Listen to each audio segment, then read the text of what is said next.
Welcome, everyone. My name is Tony Cogmo, president of Expert Elite World, also president of the DFW BIM Infrastructure User Group, and president of Civil CAD Learning Solutions. So, welcome to Expert Elite World. And today we have a guest. We have Gabriel. Gabriel, if you'd like to introduce yourself and what you do, your company. Sure. Thanks for having me, Yes. Tony.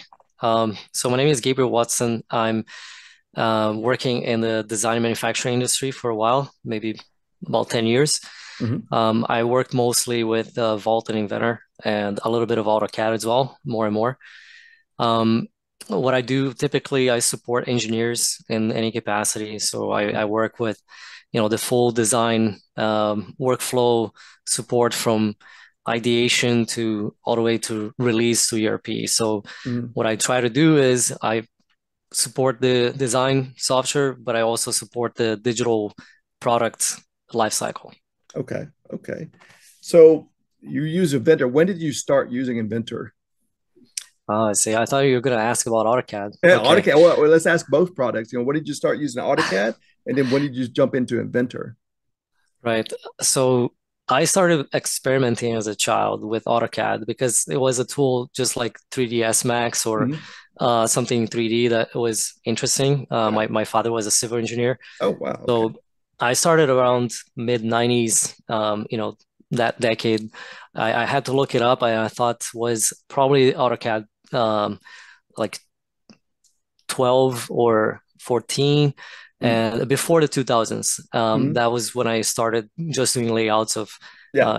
houses and like blueprints of Mhm. like what an ideal house it would have before Yeah. we had the Sims, right? Yeah. And I started doing Inventor professionally working right after university. Mhm. That was after my undergrad, and that was around 2012 or so. Okay. That's when I was started to pick it up more and more. Cool. Cool. So when you were doing CAD, you said you were doing some layouts. Is that just personally outside of school, or were you doing it at school? Like I said, my dad was a civil engineer, so he introduced me to AutoCAD At home. as a toy, right? Yeah. And if you play enough Legos and you're giving Yeah. a toy like that, you experiment, but it didn't stick too long. Yeah. I think I eventually moved on to other softwares and other things, but it gave me like an idea of what it was. Yeah. Okay, cool. Yeah, I've never really played with Inventor. I've downloaded, used it, opened it up to look at models and stuff, but never really played with it. Inventor, Fusion, 3DX Max. I have taken a class on that and dabbled with it. What's the other advanced 3D modeling? Maya. I think that's super advanced. I think that's the Rhino, entertainment yeah. side of it, I guess. I think Rhino is also used for Yeah, BIM a little more. yeah. Yeah, but like I said, I was experimenting with AutoCAD, but on Mm-hmm. the professional side, when I started Inventor, it was real work with Mm-hmm. Inventor. And I started with Vault and Inventor, and um, I was a junior designer. Yeah. And again, I was coming in just knowing a little bit of SolidWorks, but then picking up Inventor. And I just read the manual while they still had those physical, Yep, I books, remember that. and you could learn the whole thing in like a Yeah, day or two, right? yeah. So it was really interesting. I had, like I said, some background with 3ds Max and other software, so it gave me a little bit of an edge, Yeah. and it was really interesting. So you said you just mentioned SolidWorks, so that was another product you was learning or had to learn. Yeah, we were exposed to that in university before Okay. in undergrad, and I think everyone heard about it or at least saw some videos on it. Yeah. And it wasn't too hard to pick it up. I think Mhm. Inventor is also that easy, Yeah. as easy as SolidWorks, but you Yeah. need for the advanced tools, you need a little more exploring. You need Yeah. to learn a little more to use those. And I remember using 3DX Max. I thought that was a little complicated, 3DX Max. Inventor, I guess you're saying it's more user friendly, would you say, Yeah, I think product? the the misconception sometimes is that it is hard to learn those. I think it's easy to learn, but hard Mhm. to master. So Yeah. you Okay. can start with Inventor probably easier than you would start with 3ds Max. Because in 3ds Max, you might be considering things like lighting and the Mhm. perspective you're looking at, Yeah. and the surfaces, textures, and such, because it's all about the image. Yeah. And in Inventor, it's all about the design. So Mhm. I consider it to be easy to get Yeah. into. However, to be a good designer and inventor and efficient as well, you would have to spend time looking at the advanced tools, and that takes Okay. longer. Okay. Cool. Cool. So if here's a good question, Venture, are you part of the Autodesk community feedback? It's kind of like the beta team. Yeah, I Okay. have conversations with them like Okay. almost every month. So if you had the wheel, what would you change about Inventor? If you had total control and say, hey, I want to change this. I think it would work better, or if we had this feature, you know, or maybe it's a third party that you've seen out there that wish you was included with Inventor. Sometimes Autodesk, acquires other companies. So how would you, change it? Well, the biggest issue I had in the companies I worked at were basically interactions with Vault. Mhm. That's where sometimes the biggest lockdown problems happen, Yeah, and we've seen some advancement on the inventor dirty files issue. That's yeah, a big thing. I would like to see it, once and for all eliminated. yeah. Um, but aside from that, I think what Inventor could use, which is sort of a simple tweak, would be a little better error prompting or error handling. Uh, So when things are not working out, and then you can mhm. easily look up for an answer. So Yeah, right now we see a lot of people on the forums that are just searching for, something that they don't even know what happened to the software. yeah. Yeah. I think it would be great if all the products had like a little messenger, and if something goes wrong, you can message Autodesk, and then somebody live would just jump in within a couple of seconds. That's I something mean, that would be really nice, but that'd be a big service and cost. yeah, resource and manpower is really Yeah, you got to put a chat GPT behind it. But yeah, even if you had a better error prompting, it would be best, I think. And also, I find that for Inventor, it lacks a little bit of a cancel button. If you yeah. have a long operation, sometimes it's supposed to be short, but Mhm. maybe it takes too long because your data is large. Yeah. And if you had a cancel button, a lot of times you take that instead of, instead of crashing the application. Yeah, that's true. That's true. That's true. We get that sometimes in Civil 3D when it's trying to update a model of a corridor in a subdivision. And it's processing. You're like, yeah, I know it's going to crash. Can we stop it? Nope, too late. It won't stop. So, um, but um, now, when did you, I guess, become expert elite member now? So when did you get into the group? Do you remember what year? How long you been in the group? Yeah, so it takes a couple of months the application to go through, but someone applied for me and I got in officially on April last year. Okay, cool. Yeah, Are you planning to go to AU this year? I wasn't actually. So I was planning to maybe write an article or a Yeah, panel and see if it was accepted, and yeah, then I would go. I'm not sure if I would be representing my company there this year or yeah. not. It's still a long run to go there. It's an experience to go. I mean, I don't go every year now because once you've done it a couple Right. times, it's kind of the same thing. Uh, Yeah. Well, so unless you're presenting, and maybe that yeah, leads to something new. And I was asked to, help Autodesk with a couple of panels, but I didn't have the time. It was yeah, last minute. yeah, I didn't have the time for submitting it yeah, yesterday. yeah. Yesterday was the last Hey, day. work comes first. So Yeah. I've had a couple times they invited me to different events up to different headquarters but I couldn't go because of work. I gotta get the work done. Especially when you're managing the projects. So um, so as an expert elite, how did you get from point A, a beginner, to now an expert elite member? Were you self-taught? Did you take classes? How did you get to now become an expert, kind of an inventor? How did you get there? Because some people are just self-taught. Some people are like, hey, I took a lot of classes. How did you get where you're at now? Yeah. It was an interesting journey. Yeah. I haven't designed firsthand Hmm. um, that much as many designers have, Yeah.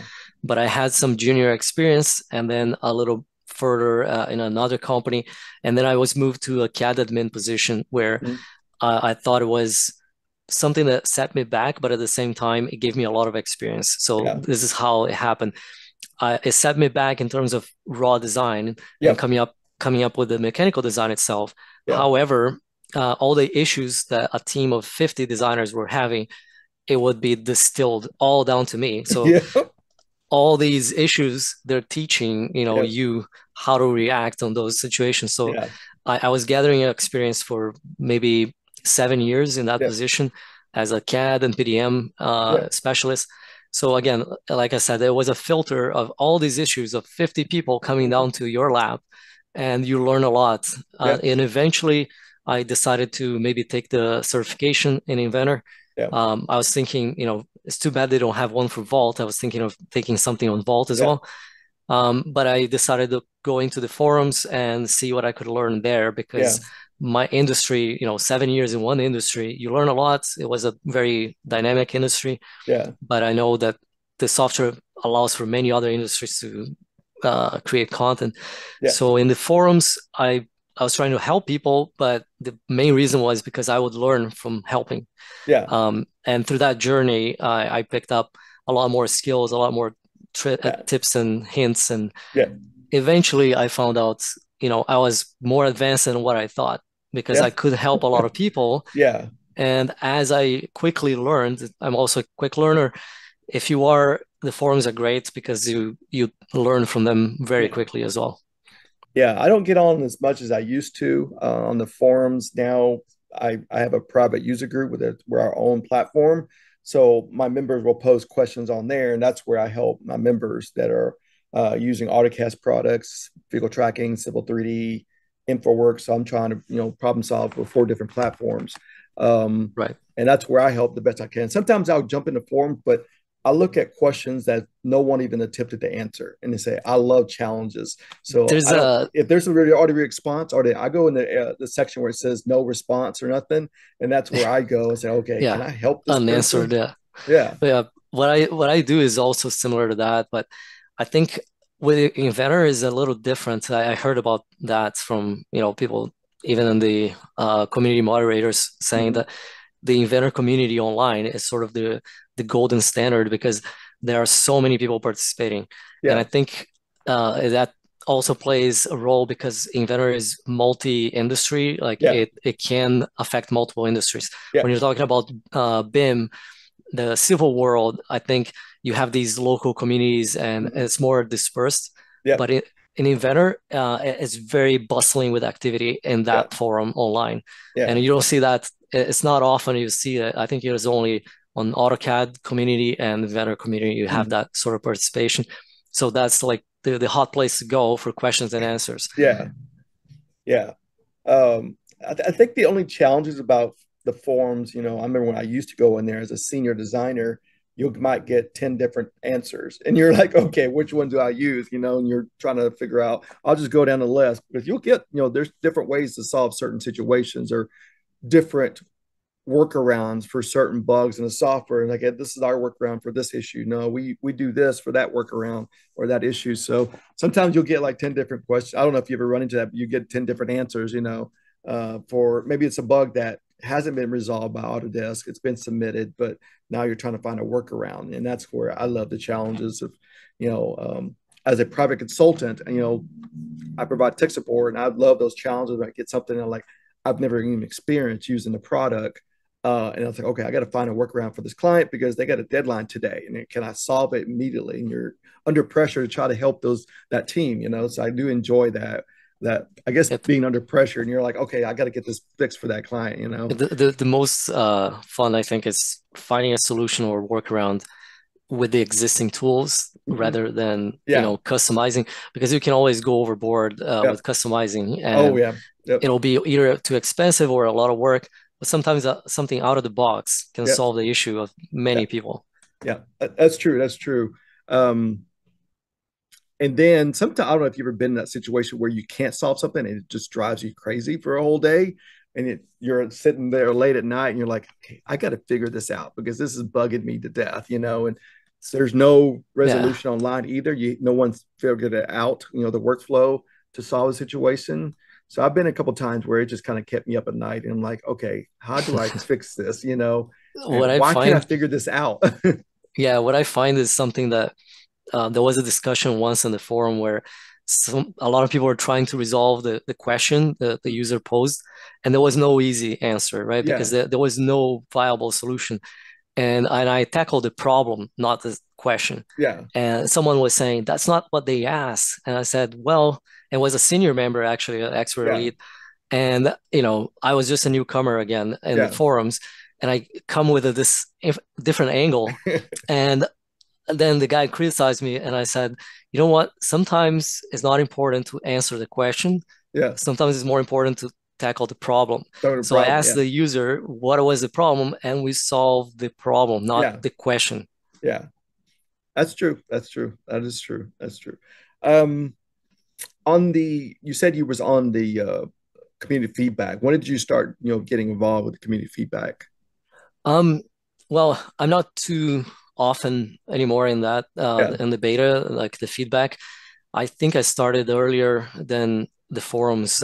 I just joined the beta because Yeah. um, my current company at the time was really seeking for like new solutions for Yeah. Vault and for Inventor. I played a big part on that duplicate search for Vault. That was one of the features I gave a lot of feedback on Yeah. because they had a lot of duplicate content. Um, but I probably started in maybe 20, I don't know, 2019 or so, Mhm. 2020. I think 2019 was when I started more on the Yeah. beta. And I was a member of the beta maybe even before, but I was Yeah. starting to talk more there. Mhm. It's just, I think it's a cozier community for Autodesk devs to publish like what they were working on Yeah. without much criticism. So they're more Yeah. open to sharing, right? It's a different group. I will say when I joined in 2000, I think it was nine. Uh, it was that group is different than what I'm seeing in the group right now. Uh, I think back then there was a lot more power advanced users. Now it's kind of open to the public. They can almost let anybody in now. I think it Right. was more of an elite group way back in the day when I was in there. Um, and it is a different group. And you can, I joined because I wanted to give them feedback of tools that was needed, on the civil side. Say, hey, we really need this tool. We need this process, or we need to find a way, a shortcut, streamline the steps. And I represented the smaller companies. Yeah, there was big CAD managers in the group that represented companies that had, 5, 10, 50, and 1,000 employees.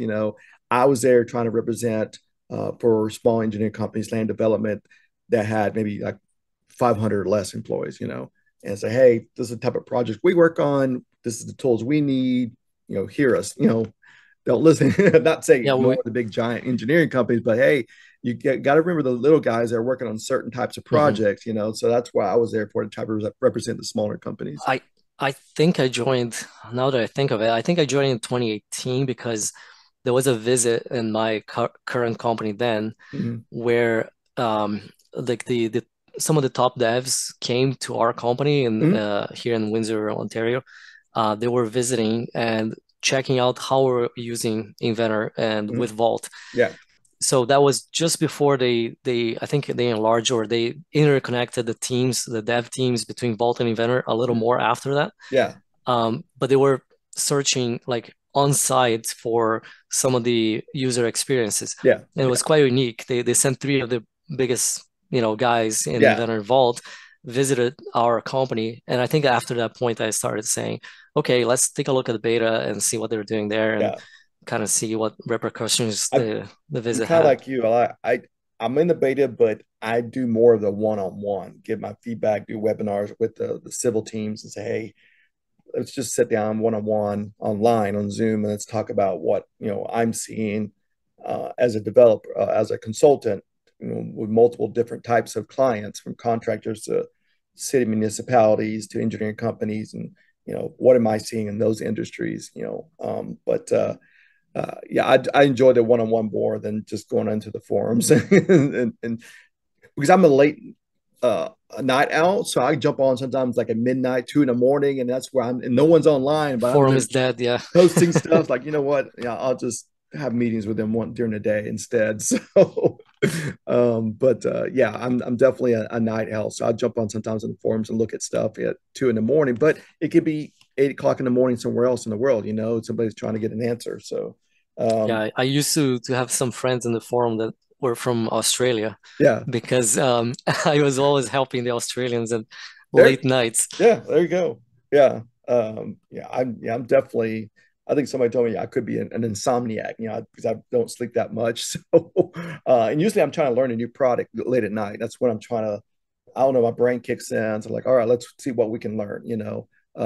Even though I've used Civil 3D, I'm more on the Civil 3D AutoCAD side. I've used it since day one. It came out in 2004, but there's still a lot to learn. It's such a big product. There's always room to grow in Civil 3D. Um, okay, so let's talk about a tip. If there was any tip you could share to a young inventor or a BIM manager that uses Inventor, what would it be? What would be a good tip, you could share? Maybe on a workflow or something Yeah. you see that's come out in Inventor 2024 that people may not know about.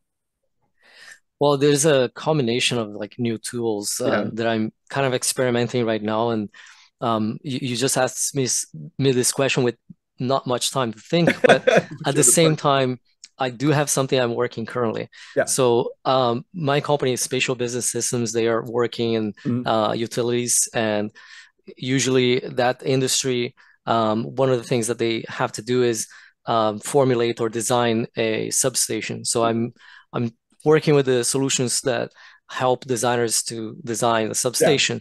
And the substation design is sort of like a BIM design. You have these elements or blocks that Hmm. are construction pieces that you Yeah. have to juggle around and organize and connect.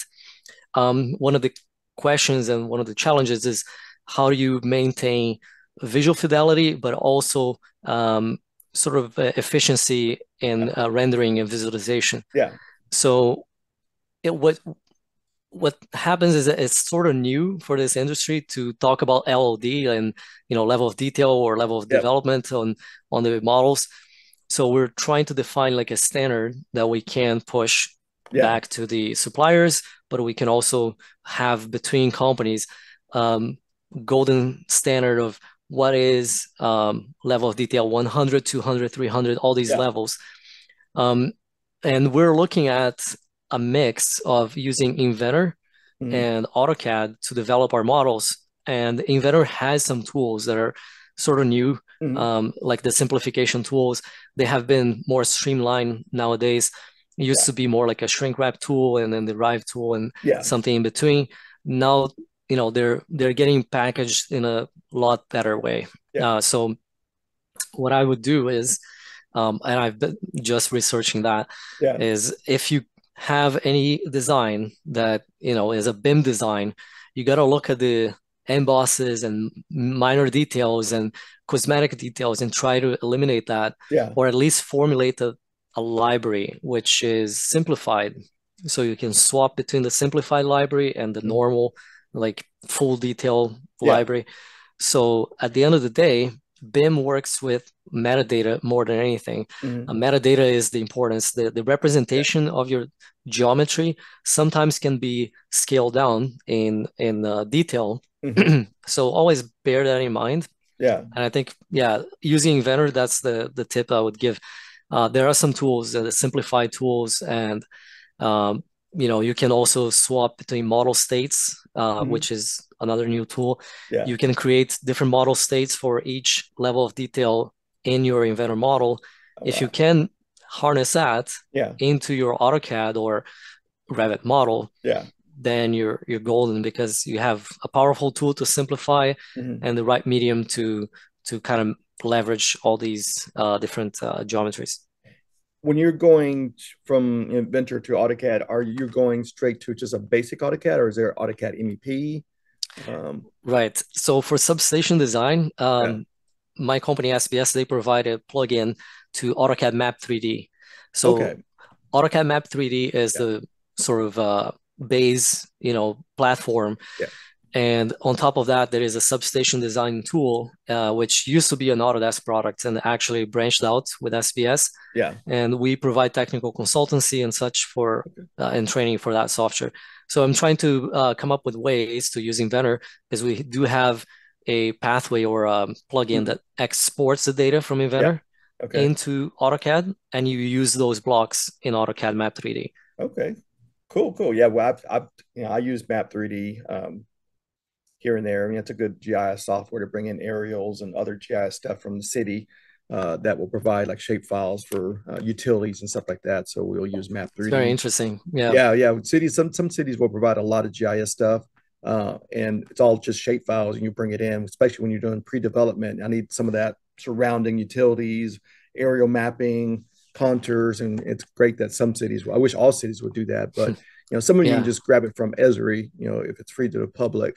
Um, but It's hard to see the difference between regular AutoCAD and Map 3D, but Map 3D has in their files an embedded SQLite, yeah, right? So there's a database to your files. yeah, And that's what we leverage, and it's really powerful. And it goes unseen, right? yeah, Many people don't know the difference. yeah. That's true. That's true. Have you dabbled any with Fusion? I don't know how big of a difference between Fusion and Inventor is. Dabbled, that's the right word. Yeah, I think everyone has experimented or Yeah, studied a little bit of Fusion. I think that's probably going to be the future of most tools they're yeah, moving to the cloud, right? Um, the Fusion software is very interesting and it has like a modular aspect mhm, to it. yeah, So they're trying, what I see from Autodesk is they're trying to formulate a tool which is like a Medusa of many heads. You pick hmm, whichever subset of plugins you need hmm, to your industry, but it'll be able to tackle everything. yeah, But it doesn't yet supplement the Inventor because the Inventor is particularly good with large data sets and large yeah. models and some more advanced tools as well. Okay, yeah, okay, cool.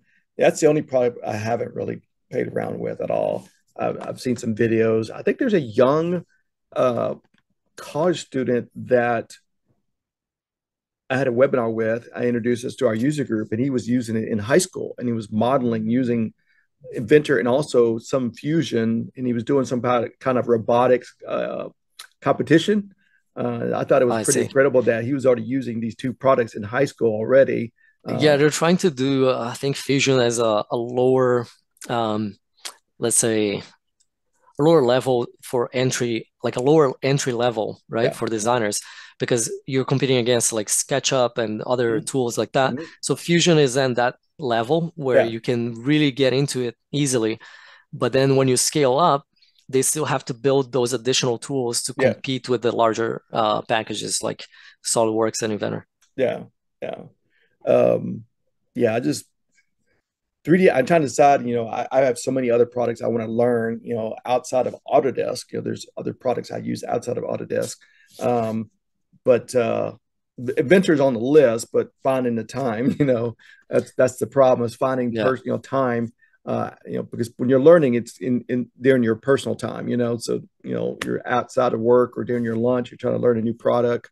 Um, I'm busy enough during the day just maintaining and learning the four products I'm doing, but now I'm trying to add two more on the list, and so it is challenging.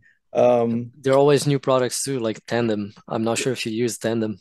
yeah, that one came out. Yeah, that one I saw a webinar about, and I'm like, oh man, I was like, I got to pick and choose. I got to stick to one. It's like a kid in the candy store. Oh, I want to learn this one. Oh, I want to learn that one.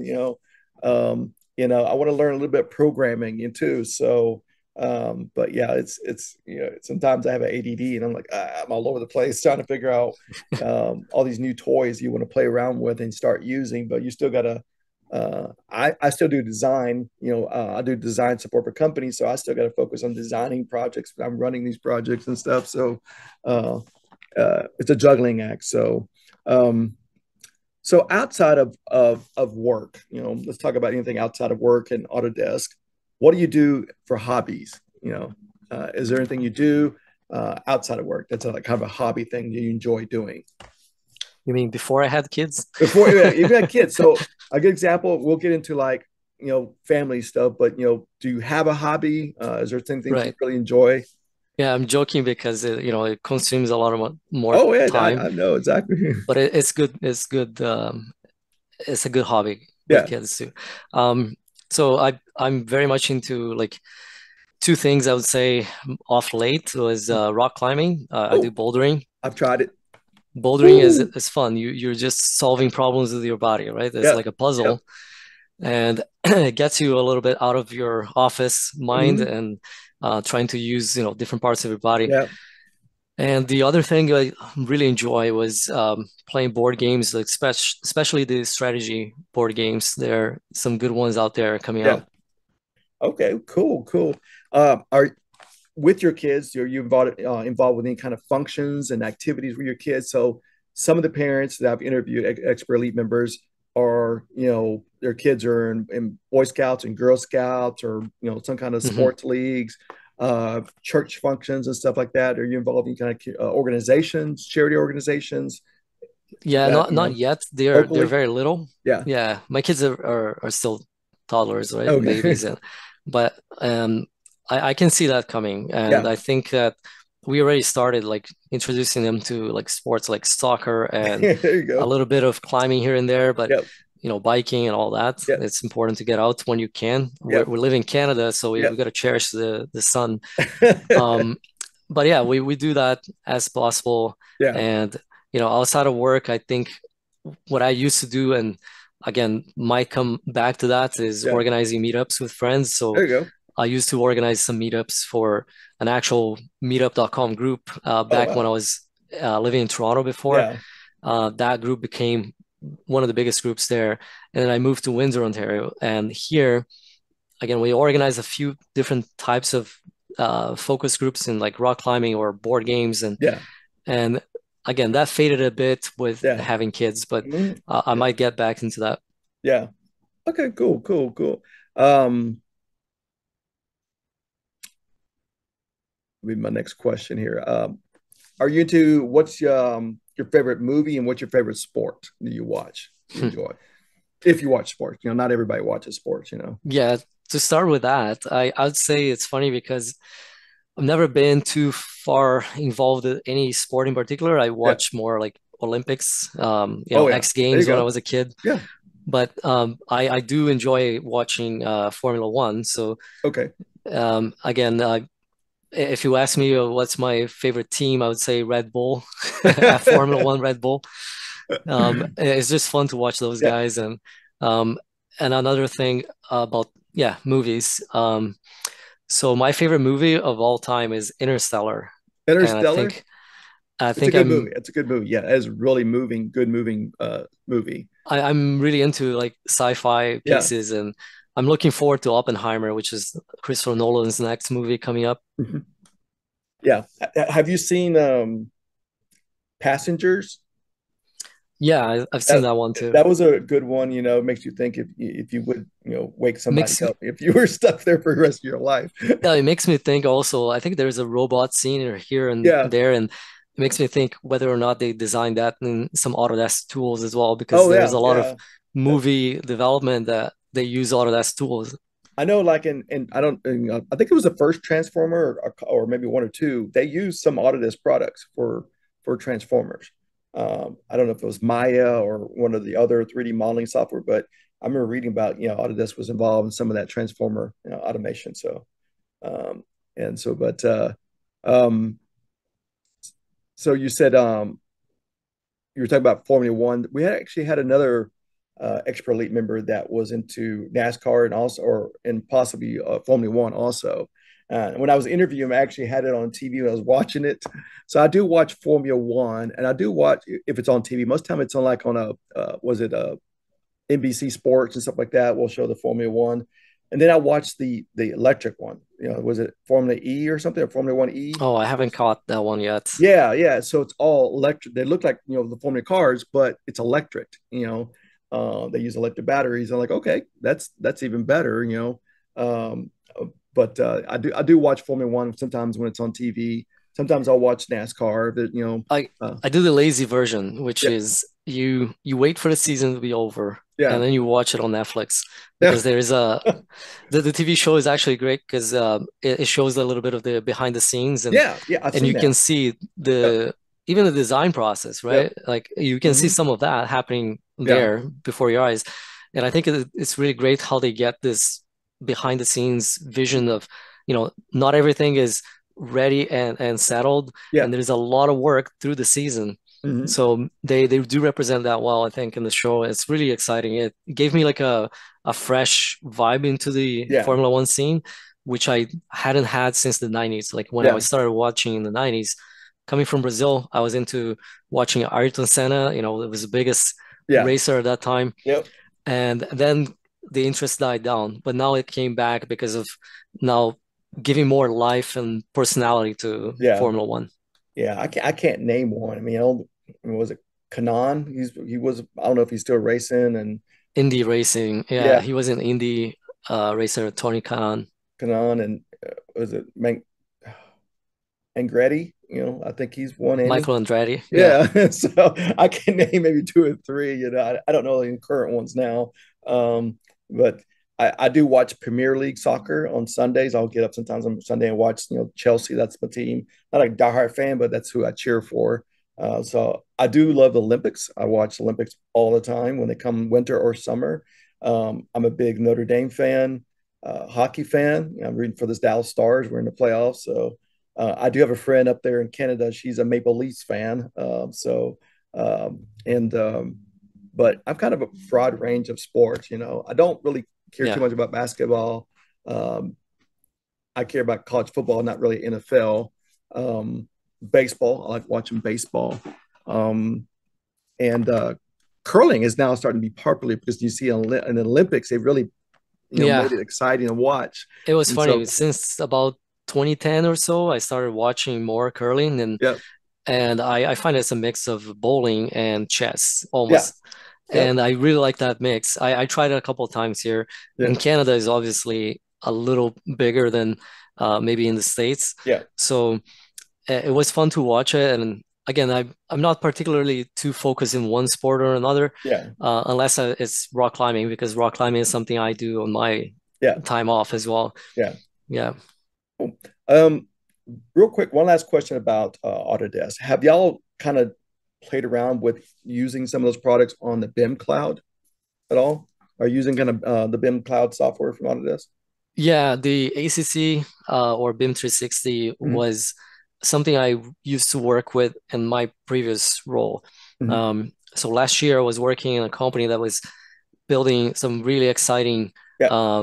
building technologies that would be, how to explain, they they they manufactured sort of panelized buildings Mm-hmm. and created those panels, shipped to the site, and built an entire building in 4 days Oh, with wow. like a bag of waste only. Wow. And those buildings are more performing in terms of Yeah. withstanding the heat or cold, Yeah. and they're green as well. So it's like all around, Yeah. goodness there. But the crazy thing is they did start the design in the Revit cycle, I mean the Revit software, Mm-hmm. and cycle that into BIM 360 and the construction cloud. Yeah. Then we design synced, or yeah, we use a synchronization with Vault, Mm-hmm. and that Revit design would be the starting point for the inventor team to Mm-hmm. detail the panels. Yeah. And then we throw that from Vault back into the ACC cloud Yeah. to do review cycles and such with the Yeah. customer or project managers. So it was quite interesting. We were trying to like manage all these life cycles there. That's cool. That's cool. Yeah, you're using it. I'm trying to, get back into it. I had it for a year or two, but I'm going to try to get back into it using more. I'm getting a couple of clients asking me about it. I'm like, okay, I better get back into using it so I can provide some support for these clients. I think that's How, the best way to put it. yeah, It gives a good platform to interact with the clients. yeah, yeah, And I think internally, you could say other data management systems might supersede. yeah, But if you're looking for that external yeah, factor of giving quick and easy RFIs yeah, and things like that for the customer is really important. yeah. Right now I'm currently just using the share view button. I just share it and then it opens up in the viewer and they can make their comments and I could see it, and that's what I'm currently doing. But are you using any kind of like VR and AR technology or MR technology at y'all's company? Not quite. Okay. We do try to integrate, these sort of solutions with the current company I'm working Yeah. at. We're trying to see how do you, interact with substation designs, and you Hmm. can maybe do a little bit of Internet of Things Yeah. and VR, but that's more like on the either early on the design side Hmm. or post installation, and you need to go about the site and Yeah. see things. but it's not, let's say, it's not something I'm dealing personally, Mhm. in touch with those sort of Yeah. applications yet. Okay. Okay. Um,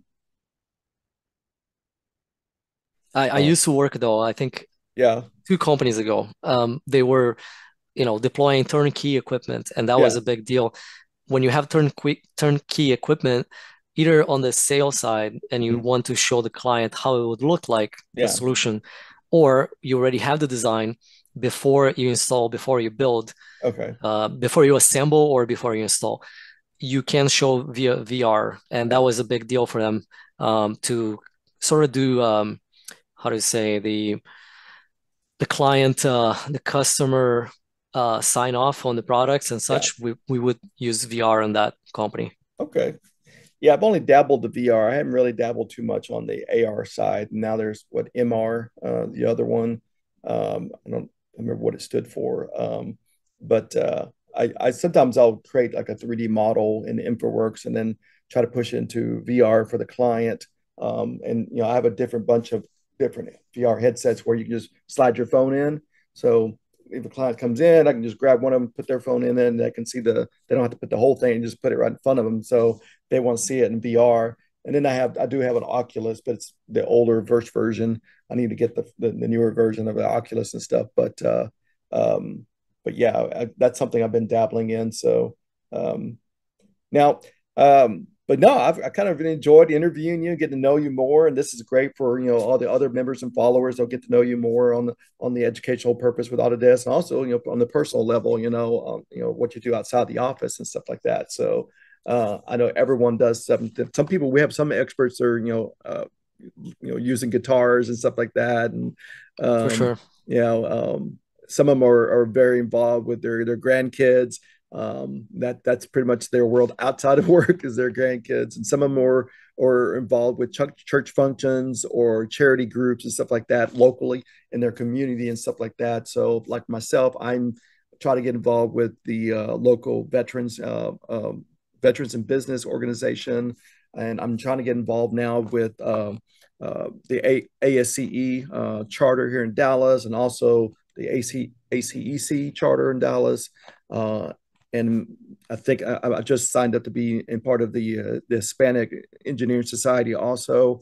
And it's good to mingle and get involved with people, and that's what I enjoy doing as a user group president, trying to put people together, bring CAD and BIM managers and surveyors. And the only people I haven't met, I've got some inventor here or ever even talked to is interior designers. What are they using to design? That's something you never hear about Autodesk interviewing or talking about as interior designers.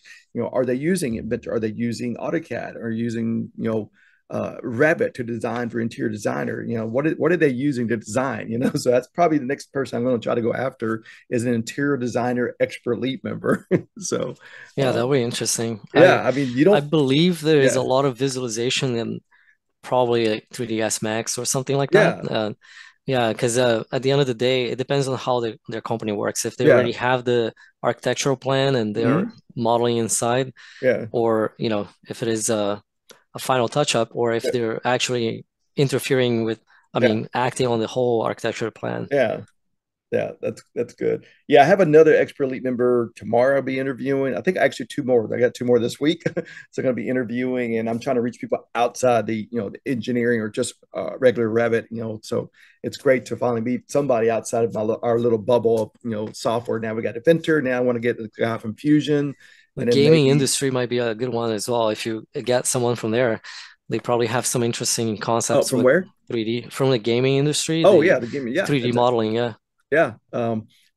I actually use I don't know if you've seen the videos, but I'm a big uh, um, user with gaming equipment with Autodesk products. So um, I have probably 50 gaming mouses here in my office, and I'll switch them out. And so, like I'm using this one right now, but I actually have three here right in my right side of my hand. I got three different gaming mouses.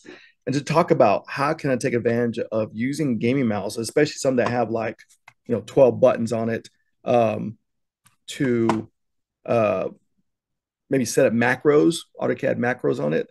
Um, to save, to create more of an efficient process. So same thing. I have another one here on my desk here that's like a half gaming mouse. I don't know if you can see this, but Oh that wow, yeah, you got the yeah. works there. So that I set up to have a lot of macros on it, um, and it does help me a lot because I don't have to come back and touch the keyboard. I can use my left hand and my right hand to type stuff in. So so I'm kind of tapping into the gaming system, and using these gaming equipment. People walk in my office like, "Are you a gamer?" Like, I only have one game on my computer, and that's probably I think a Call of Duty or a Need for Speed game.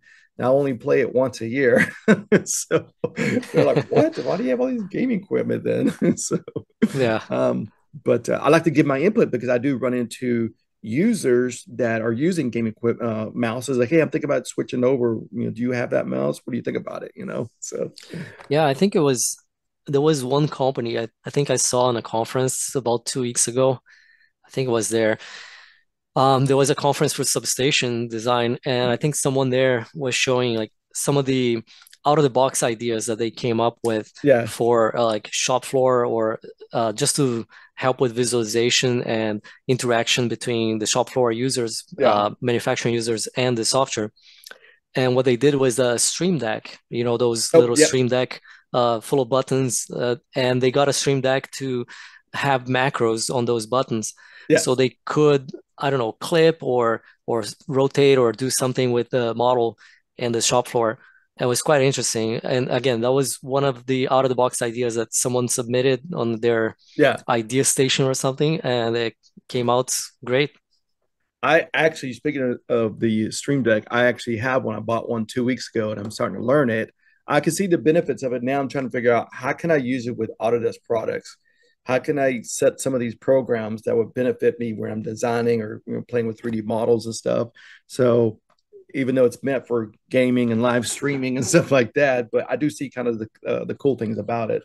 So it's interesting you brought that the Stream Deck because somebody in my desk Yeah. came this weekend and said, "What is that?" Oh, that's some kind of gaming equipment. I'm going to try to use it or streaming equipment and see how can I use this with the Autodesk products and stuff. So, but yeah, I don't know if you have one, but yeah, I got the little one, the Elgato Stream Deck.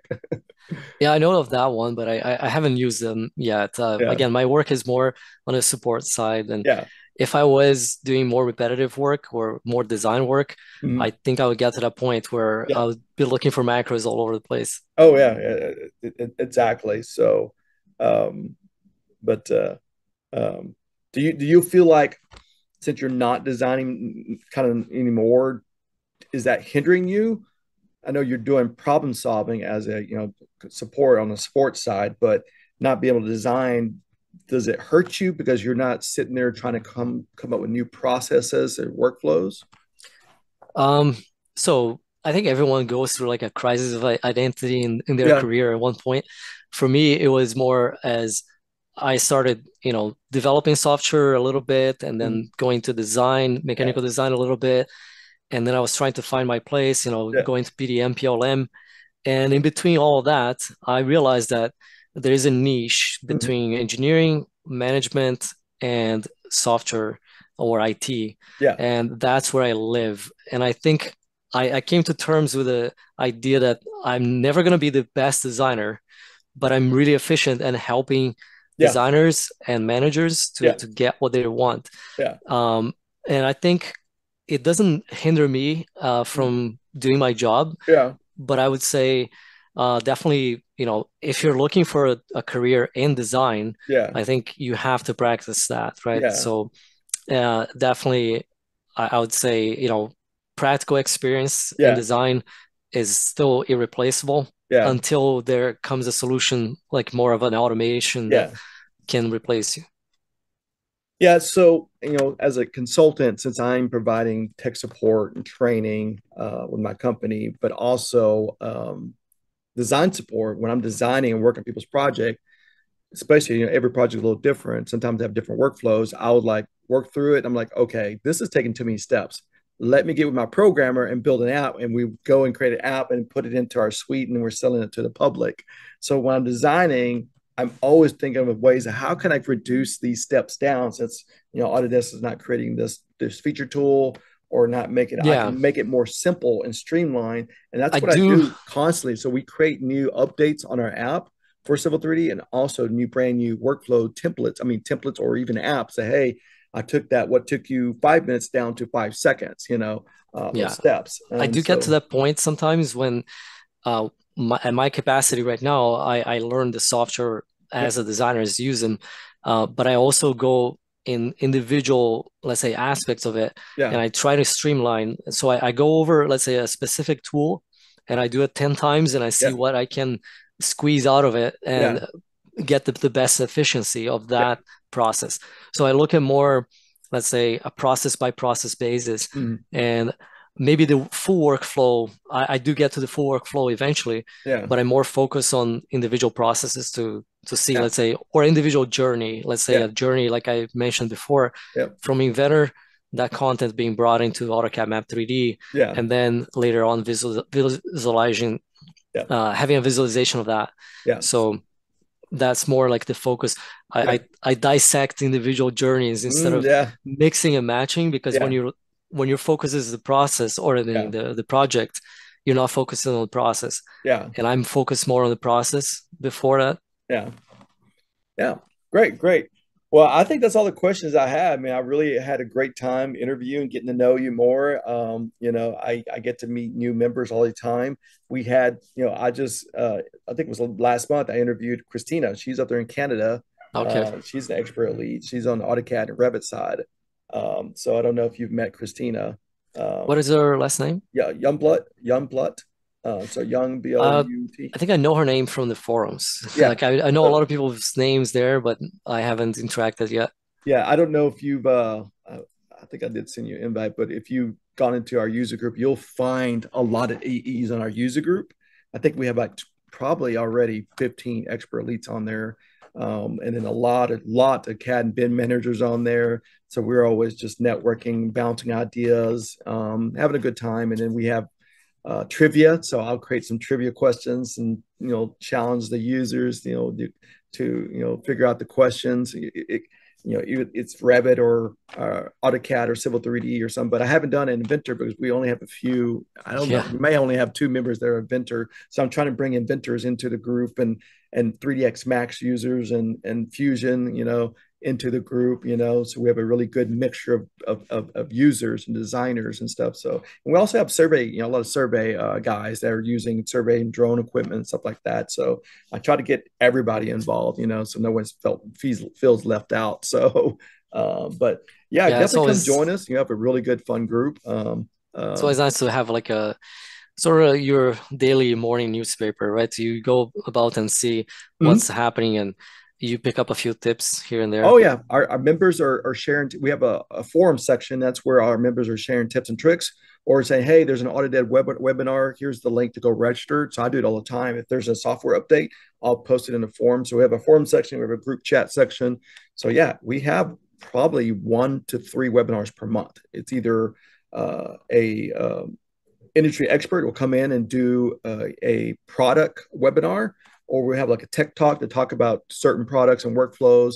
We have a trivia, and then sometimes I'll do my live streaming, CAD After Dark live streaming. So that's what I do late at night. It's CAD After Dark. Let's see if anybody's awake. We can just talk about certain topics. And one topic could be survey. Next topic could be a collaboration between AutoCAD and Revit.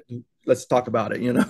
And so I'll Right. do the CAD After Dark too, also. So, but it's a fun group. I try to bring in people all the time. We have international members from the UK and India and Canada and I think where else we have somebody from. I think we have somebody from Germany also.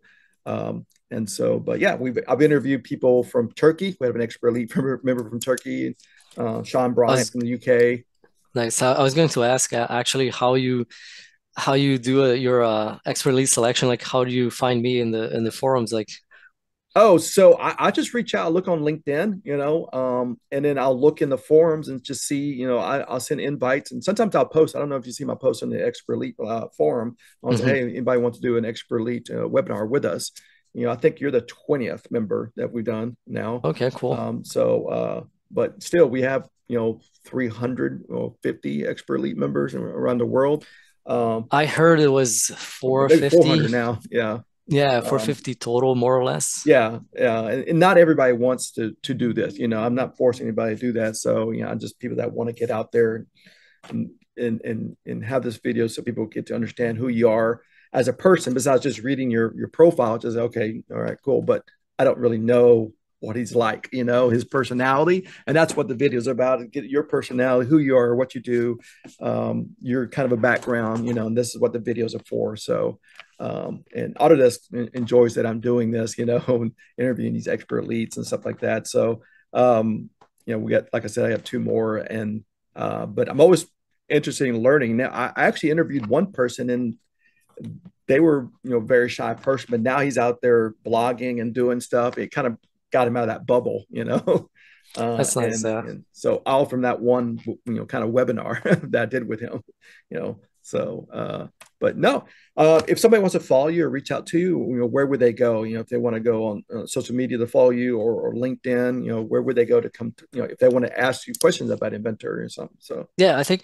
like I said, Inventor or Vault, I'm typically on the forums and I okay, try to stay up to date on the Vault and Inventor forums. okay, Um, LinkedIn is how you can find me, yeah, Gabriel Watson. that's how I Um, found you on LinkedIn. yeah, exactly. And I don't have yet like any, let's say, social media platform or Yeah. something. I'm not yet at So that level, but yeah, who knows? if it's on the forums, what's your username? Is you just your Oh, name, or that's a what funny username are one. you using? That how I put it. So I mentioned I was a fan of sci-fi, right? Yeah, So when I was still using AutoCAD 12, like I said, when I yeah, was a kid, I started writing this sci-fi book. I yeah. never finished, but the sci-fi book was named Galaxy Bane, and Oh, there you go. that's my tag name in the forums. Okay, so everybody, everybody that watches the video, and that's his tag name. If you want to reach out and send a private message to you, so Sure, yeah. I think mine's just, I don't know what it is. I think it's just Tony and my birthday year or something. So I didn't get very has to be creative like you something did. unique, right? Yeah, I should have got creative with mine. So, so I do love sci-fi movies and stuff like that. I So like I said, I started in the forums more of a an outsider, yeah, and I didn't bother. Like the name was just a nickname I use everywhere. yeah, And now that I kind of made a persona more of yeah, like answering questions and more exposure there, yeah, I could use my full name. But yeah, before it was just, that sort of curiosity yeah. looking in, and I was hiding behind the nickname. Yeah, I think there's a lot of members that don't use your name. They just come up with a profile name. I should change mine like Neo or something fun. But every few years I'll change I do change my profile image on there. So I have done that. So, but I want to thank you for coming online and sharing, all the information about your background and your experience using Autodesk products and stuff. And My I'll send pleasure. you a link once this is done. I do the edits and post it on YouTube channel. And Autodesk actually does post it on their YouTube channel, these videos.